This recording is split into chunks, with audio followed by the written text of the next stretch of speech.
todos, meu nome é Pedro Duarte. Os que estão aqui, pelo que eu estou a ver, caras conhecidas, alguns já compraram o livro, já sei, já começaram a ler, portanto isso é muito bom sinal. Vós que não começaram a ler e que não me conhecem, acho que depois desta apresentação, em princípio, vão ficar a conhecer um pouco mais. Esta obra, Os Segredos dos Açores, teve muitos títulos antes de ter este título final, desde as pirâmides atlânticas ao enigma das pirâmides, o enigma do Atlântico, sei lá, teve vários nomes, mas eu nunca, em momento nenhum, deixei que o título fosse antes da obra estar terminada. Mas ele estava lá indicado na primeira página, as várias opções, e isso ajudava-me a perceber para que lado é que a história ia caminhar e se realmente aquilo que podia fazer sentido, ou se começava a fazer sentido encontrar uma palavra ou palavras que definissem melhor.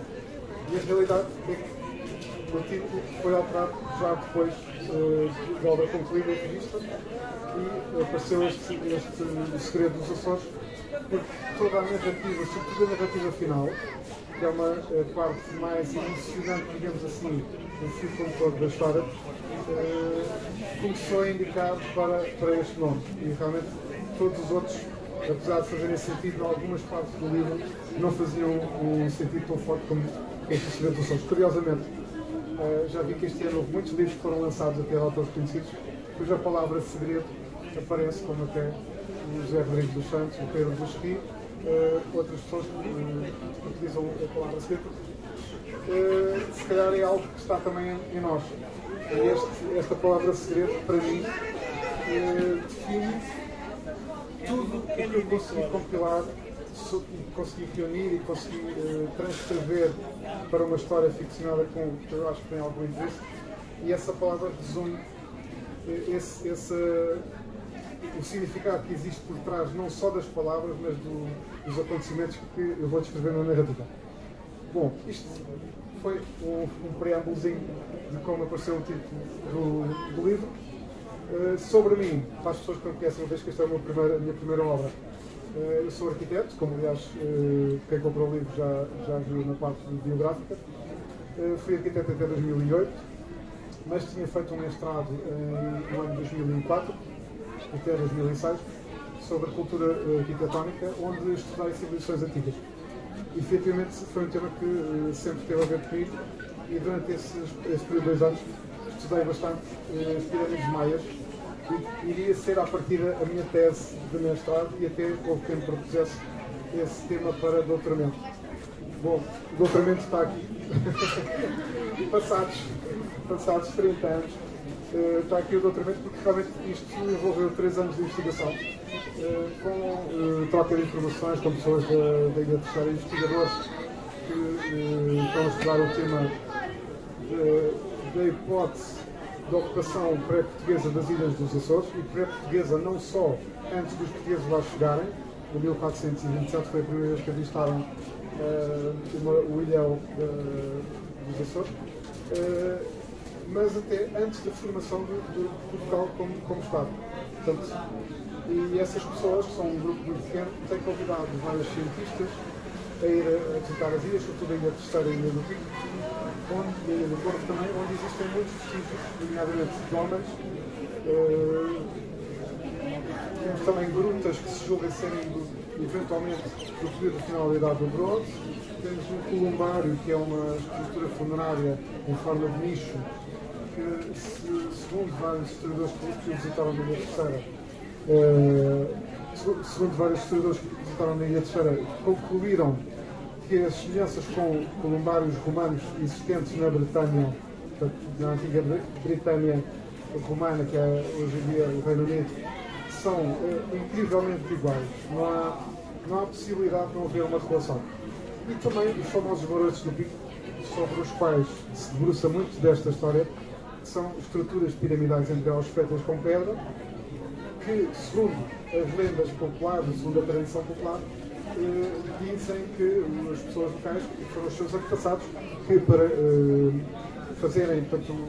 plantarem os terrenos com muita pedra vulcânica, porque a Ilha do Pico teve inúmeras erupções mesmo já no período português da ocupação, portanto, para limparem os terrenos, para poderem plantar a sua vinha ou os seus cereais, iam acumulando pedras em estruturas piramidais.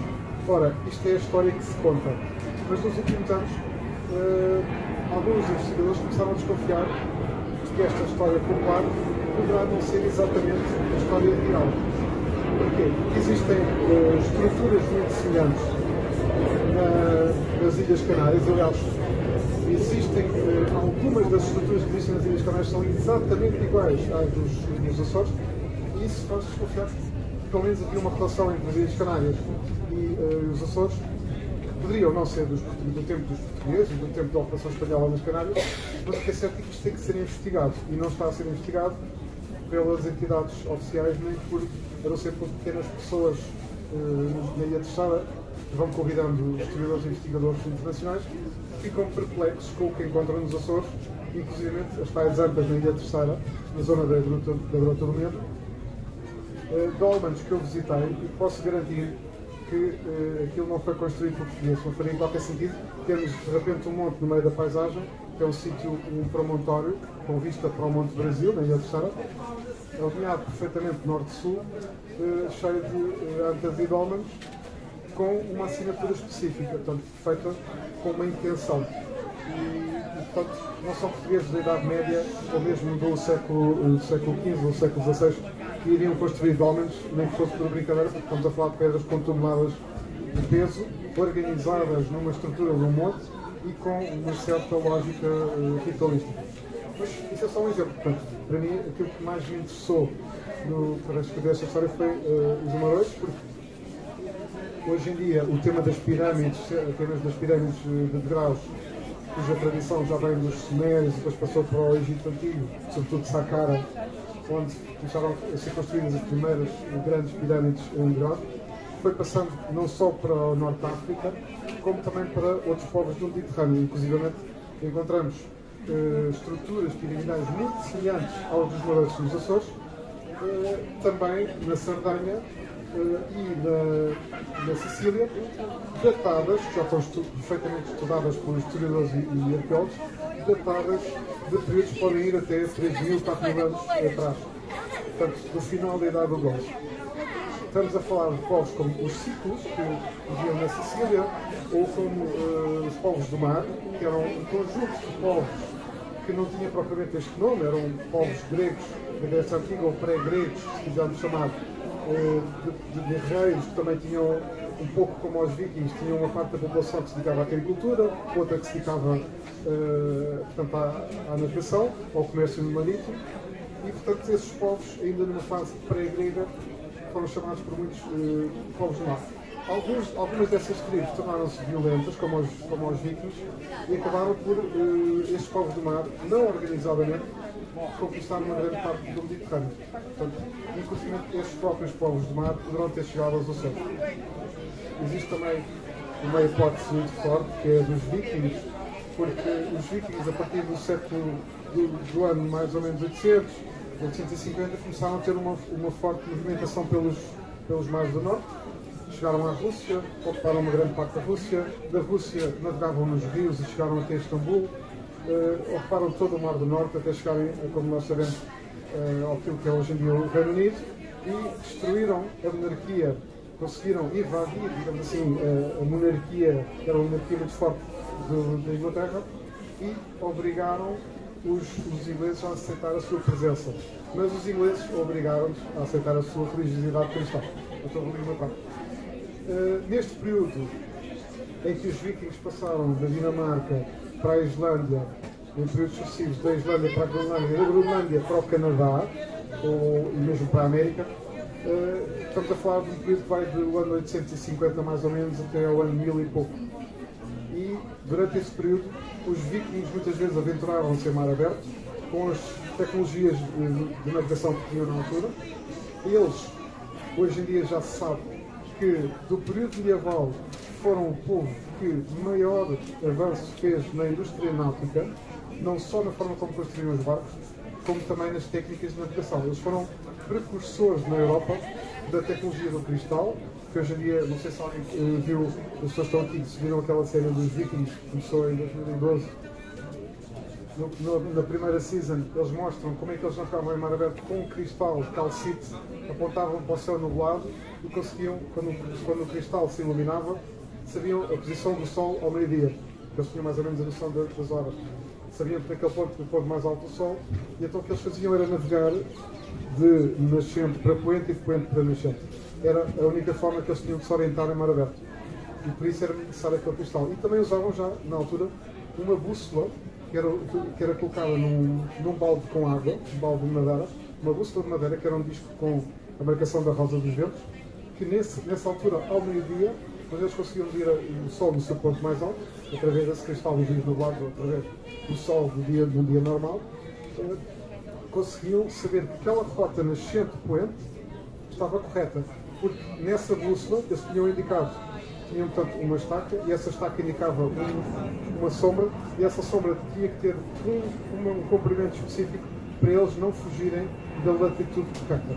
Portanto, eram técnicas aparentemente arcaicas, mas o que é certo é que os vikings, com estas tecnologias básicas, aventuraram-se no meio dos mares, muitas vezes morreram em tempestade, mas conseguiram ir da Dinamarca para a Islândia, da Islândia para a Groenlândia, da Groenlândia para a América, e destes 4 pontos conseguiram também navegar pelo Atlântico para o Mediterrâneo e chegaram à Turquia, e inclusivamente quando eles descobriram Istambul, ficaram para sempre apaixonados e todos os anos faziam várias viagens a Istambul, quer de barco, quer através dos tais barcos que eles faziam atravessar pela Rússia, pelos rios.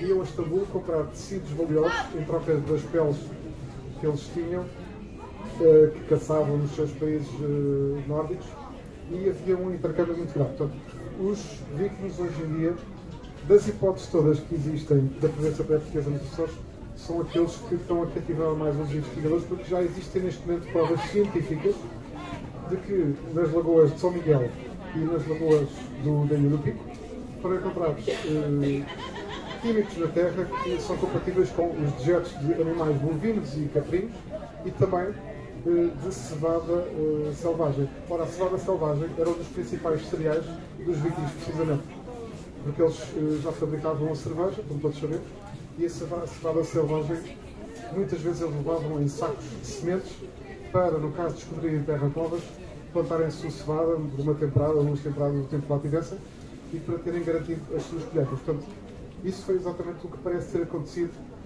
nos Açores por volta do ano 1000. Já existem datações, foi feito pelo Instituto de Biólogos da Universidade dos Açores, e esses estudos já estão publicados, e portanto é um estudo interessantíssimo.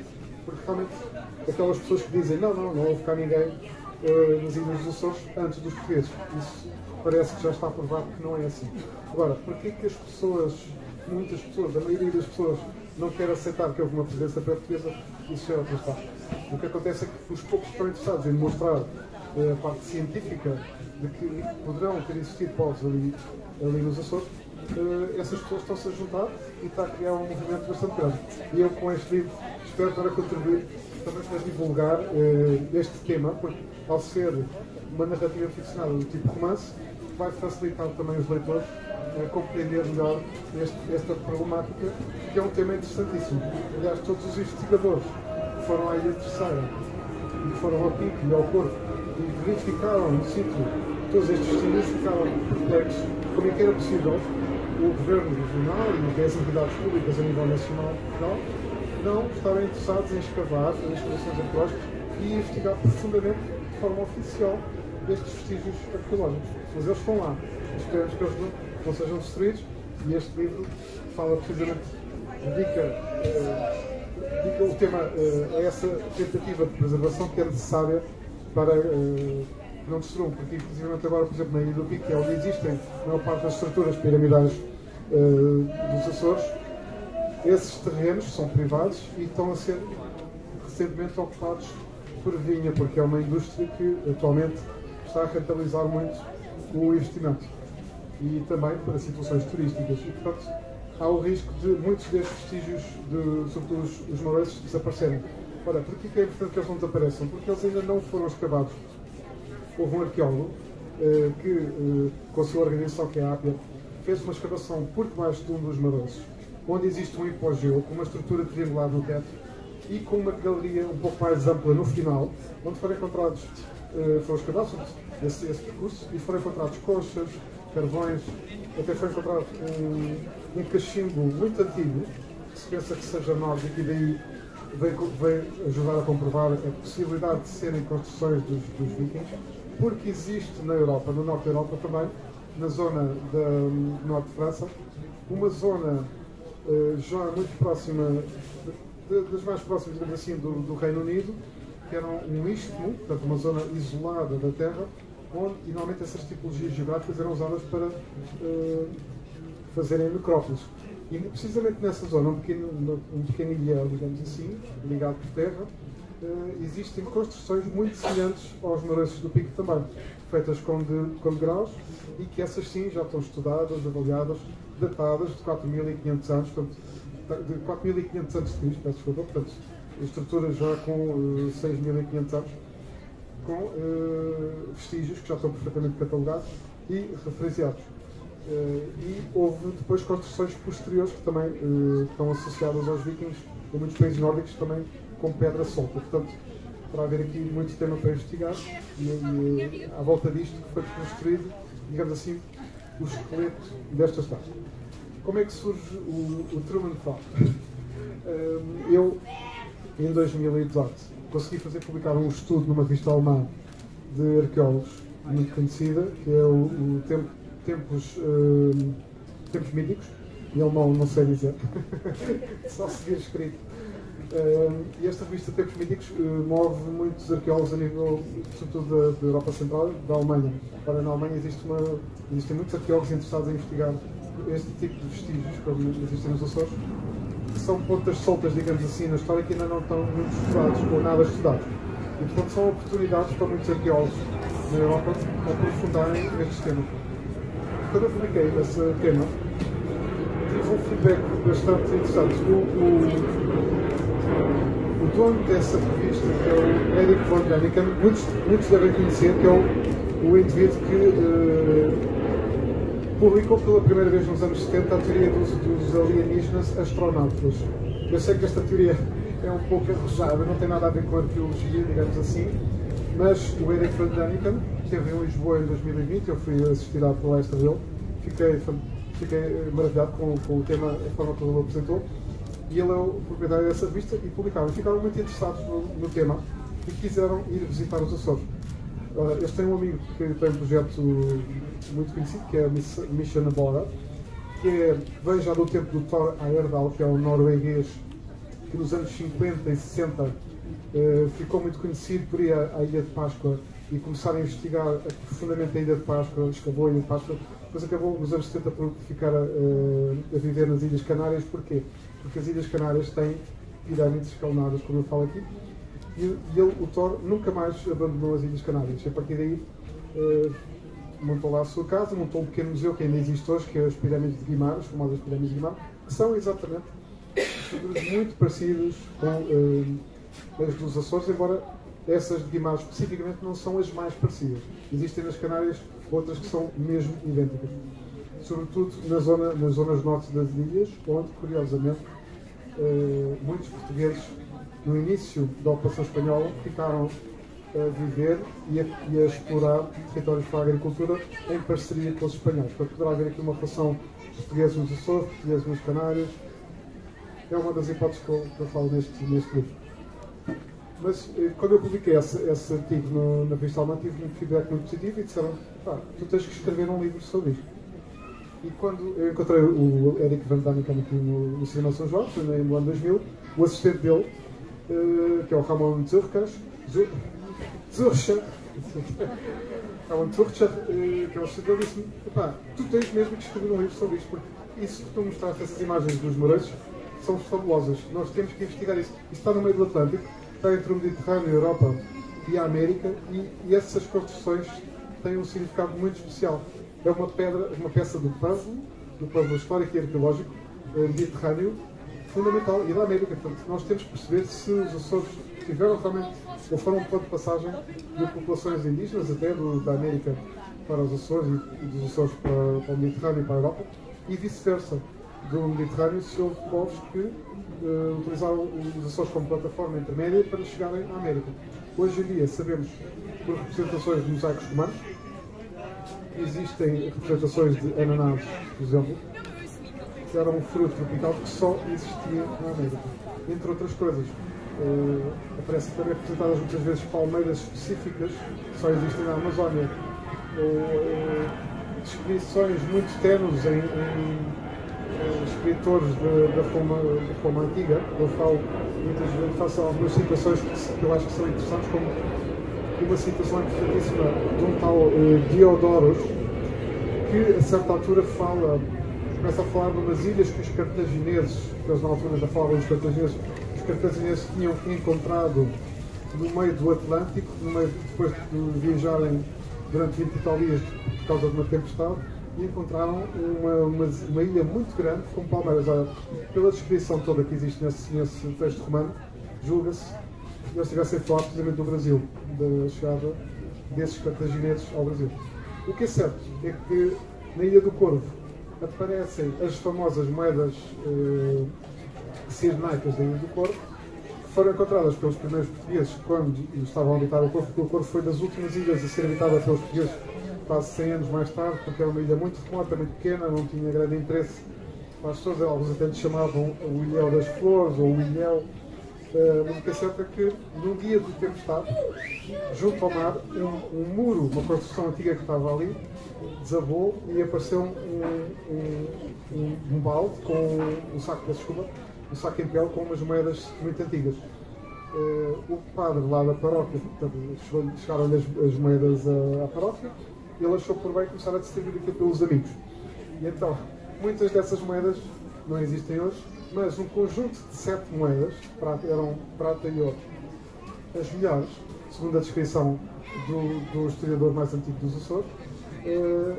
7 dessas moedas foram para o reino, a pedido do rei de Portugal, para as analisarem. Ora, em Portugal na altura não havia grandes numismatas para analisarem essas moedas, e então enviaram-nos para Madrid. Em Madrid desconfiavam que eram moedas dos cartagineses, mas não tinham também um especialista. Então, um holandês, um sueco, numismata muito conhecido, ouviu falar das moedas que tinham chegado a Madrid e deslocou-se a Madrid para ir analisar as moedas. Ele ficou tão maravilhado com as moedas que convenceu Madrid a doar-lhe as moedas a ele. E para a coleção dele, que seria a coleção do rei da Suécia. Hoje em dia, essas moedas existem. São vestígios arqueológicos que estão guardados numa coleção particular do rei da Suécia. Portanto, são vestígios que provam que houve presença pré-portuguesa. Entre muitos outros, como também uma estela que foi encontrada na Ilha Terceira há uns anos, nos anos 80, uma estela que se julga que tinha inscrições que alguns já estavam muito disformes, mas que eram inscrições com letras do período fenício. Essa pedra, assim que foi descoberta, chegou a estar lá há 10 anos, e depois alguém disse: então, mas alguém tem que tirar dali aquela pedra e protegê-la. Então, um belo dia, apareceu uma equipa de militares, ninguém sabe onde é que veio, com um helicóptero, levaram a pedra, ninguém sabe onde é que está. Dizem que está guardada numa instituição do Estado, lá nos Açores, mas a pedra desapareceu. E, portanto, temos ainda também a famosa história da estátua equestre do Corvo, ou seja, aquele Corvo. Porquê o Corvo? Porquê que estes vestígios apareceram no Corvo? Porque era a última ilha mais poente de navegadores que passavam pelos Açores, não havia mais nada. Portanto, aquela ilha, sendo o último ponto, provavelmente por pessoas que passavam por ali por acaso, ou porque já conheciam mais ou menos a rota e sabiam que era a última ilha, deixavam ali marcos. E deixaram precisamente o marco que é a estátua equestre. A estátua equestre também foi descoberta mais ou menos à mesma altura das moedas, e estava num ponto alto, junto a um penhasco.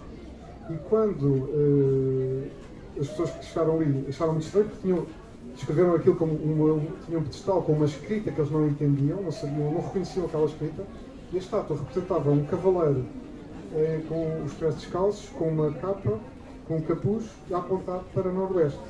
Ora, noroeste, na posição em que o Corvo está, é precisamente o sítio onde foram descobertos vestígios vikings, e para onde também foram portugueses os primeiros portugueses a chegar antes do Colombo ao Canadá foram, portanto, as primeiras embarcações a chegar da Europa, digamos assim, oficialmente ao Canadá, foram de portugueses uns anos antes do Colombo. E essa história está toda contada, também está contada no livro, para quem tiver interesse, porque o Colombo, como hoje em dia já se sabe muito bem, não foi o primeiro europeu a pisar a América.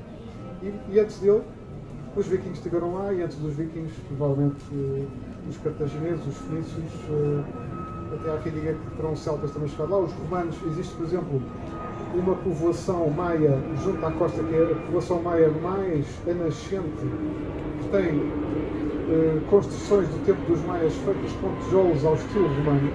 É a única cidade maia com esta característica. E este indivíduo que eu conhecia da Mission agora, que levei lá da terceira, é o Dominic Godlitz, que é um arqueólogo experimentalista. O que é que ele faz? Ele agarrou na missão do tal Thor Heyerdahl, o norueguês, que fazia arqueologismo experimental náutico, ou seja, ele foi às pirâmides do Egito, reproduziu os desenhos que estavam nas pirâmides, tudo que era embarcações, e construiu embarcações em palha, como eles faziam na altura, como faziam na Suméria, e depois essa tecnologia passou também para o Egito Antigo. E esse tipo de construções ainda se faz hoje em dia em Marrocos, ainda se faz na Bolívia, e a grande questão é quem é que levou essa tecnologia para a Bolívia, porque é uma tecnologia ancestral que eles utilizam no lago Titicaca, e no entanto é exatamente igual ao que faziam os sumérios e faziam os egípcios antigos, e portanto pelo norte de toda a África. E isso é interessante perceber como é que isso chegou à Bolívia também. Não deve ter sido pelo ar, porque, a não ser pela teoria dos Oxantanas, em que tudo vai pelo ar. Mas o que é certo é que existem estas pistas todas, e à medida que eu fui escrevendo o livro, fui reunindo o máximo de material. Existe muita informação, cientistas, investigadores, pessoas a fazerem mestrados, doutoramentos. Existe muita informação na internet científica, e é pouco estranho que as entidades nacionais não queiram investigar as possíveis relações destas construções e estes vestígios com outros povos, estando os Açores numa posição geográfica tão importante. Portanto, este Truman Fogg é um arqueólogo, é uma espécie de Indiana Jones. Quando eu criei, eu pensei, eu gosto muito de Indiana Jones, vou fazer aqui um tipo de Indiana Jones, mas depois comecei a perceber que ele tinha uma personalidade própria. E depois ele disse a mim, não, eu não sou Indiana Jones, eu sou o Truman Fogg. E ele próprio começou a ganhar uma densidade diferente e tornar-se um arqueólogo do século XXI. Indiana Jones é um arqueólogo do início do século XX, tem as suas características pessoais, e este Truman Fogg utiliza todas as tecnologias da atualidade, que são muitas, sobretudo as do DNA e as do método LIDAR, que hoje em dia estão a revolucionar completamente a história que nós conhecemos e que nos foi apresentada nas escolas, nas universidades, em todo lado. Os próprios arqueólogos estão assustados com a rapidez a que são obrigados a mudar a história, porque cada vez que é feito um teste de DNA a múmias que estão em museus ou que são encontradas recentemente, descobrem-se as coisas mais mirabolantes. E a tecnologia LIDAR, que permite investigar no solo estruturas construídas até mesmo em situações de florestas densas como a Amazónia, ou muitas florestas da Guatemala ou mesmo do México, estão a encontrar milhares de cidades maias que hoje em dia já são, que são no total de cerca de 60 mil construções que descobriram só com esta tecnologia, que não estão escavadas, nunca foram escavadas, que estão ali enterradas desde o tempo dos maias, à espera de serem investigadas com mais pormenor. Inclusive dessas estruturas descobriram que afinal os maias não eram cidades-estado isoladas que lutavam umas com as outras, não, eram, obviamente que isso acontecia, e aconteceu em períodos da história dos maias, mas existia uma rede de estradas muito complexa, à semelhança da rede de estradas romana, que ligava as principais cidades-estados maias, e tinham sistemas defensivos complexíssimos, com várias layers, que era impensável um inimigo que viesse por mar conseguir entrar nos territórios mais profundos. Os espanhóis conseguiram, porque apanharam os maias já num período de decadência, e os maias foram enganados com a oferta de outros produtos e especiarias, e começaram a comercializar com os espanhóis, até que um belo dia os espanhóis levavam um plano a pedido do rei para exterminar os principais reis maias e tomarem conta das populações sob o pretexto de que iam evangelizar, mas na realidade, obviamente, o que eles queriam eram os tesouros, sobretudo o ouro maia. Foi aí que eles começaram a escavar e a conhecer um pouco mais.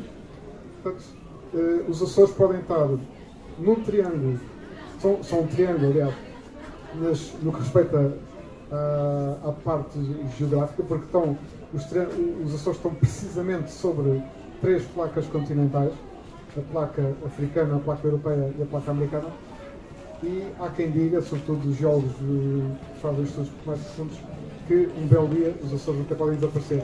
Basta haver uma catástrofe brutal na ligação destas 3 placas, um movimento catastrófico, e as 9 ilhas que nós conhecemos podem dizer. Portanto, os açorianos sabem muito bem que vivem numa bomba relógio, e seria interessante estudar cientificamente estes vestígios antes que alguma fatalidade pudesse acontecer e natural, e destruir também de forma natural estes vestígios. Portanto, essa é mais uma outra vertente. Em relação à história em si, eu espero que vocês gostem de ler. Eu confesso que este livro demorou 3 anos a fazer, a investigação.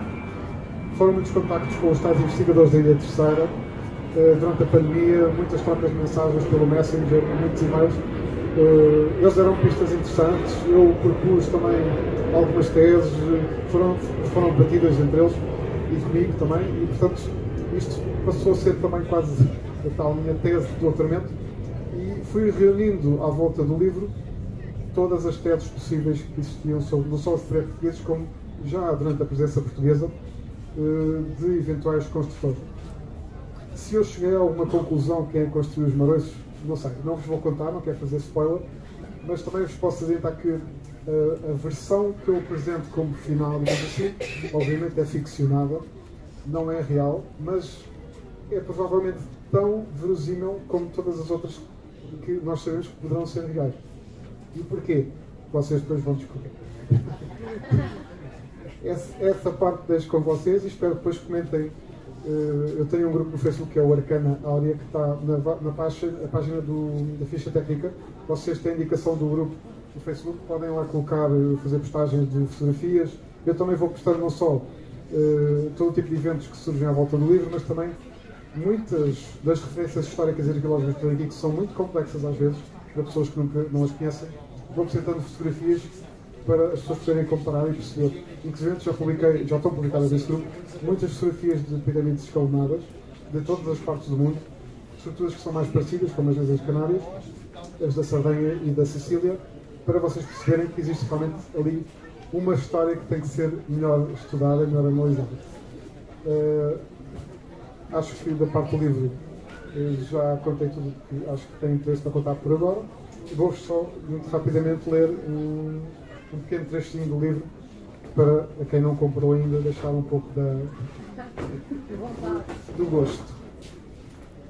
Eu espero conseguir ler com...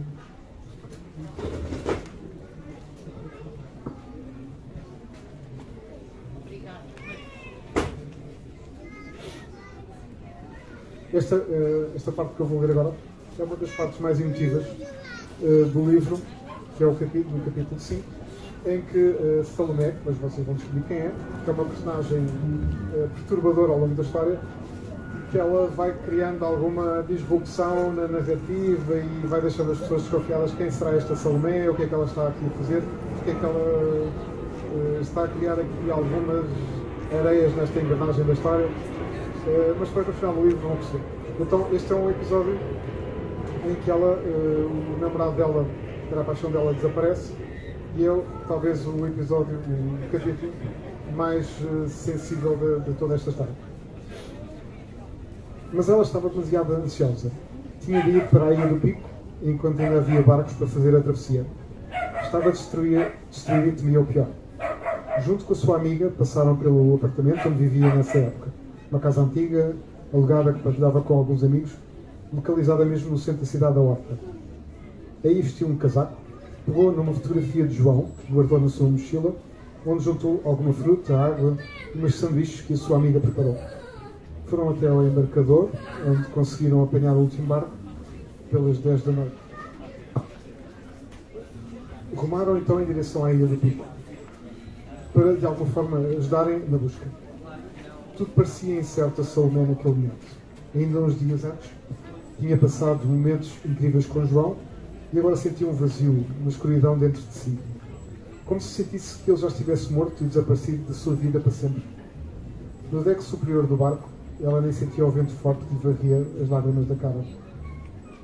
Sentada na fila dianteira das cadeiras, apenas conseguia ver um céu totalmente negro e, ao longe, o terno perfil ainda mais escuro da montanha do Pico.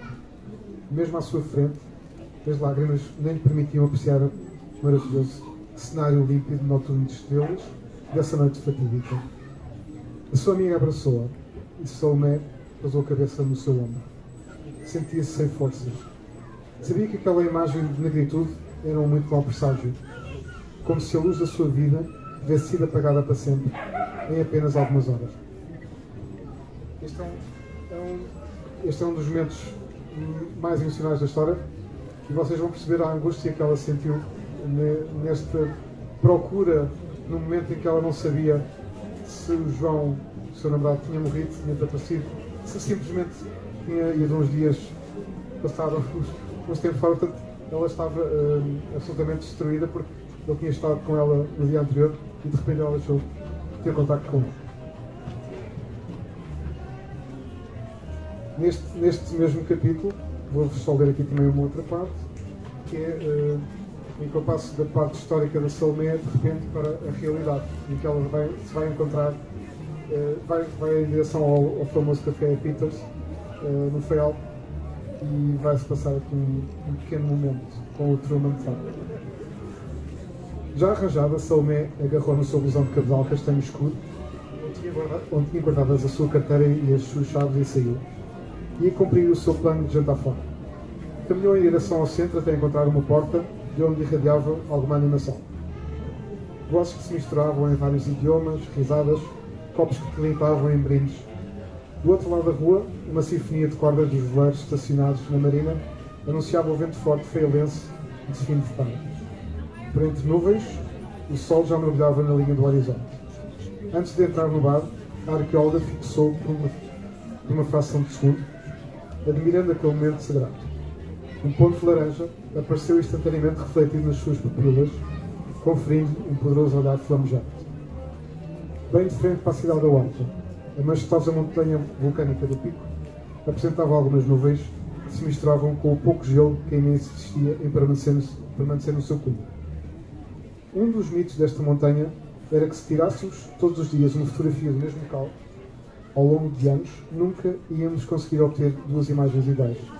Um mito que Salomé sabia ser verdade, porque esse era o principal passatempo de João, que durante anos colecionou milhares de fotografias daquela montanha mágica pela qual tinha uma imensa paixão. O seu quarto encontrava-se literalmente forrado a fotografias que colecionava de revistas ou tiradas com o seu telemóvel, polaroids, imagens a preto e branco e desenhos, mas sempre com o mesmo tema obsessivo: o vulcão do Pico. E é tudo.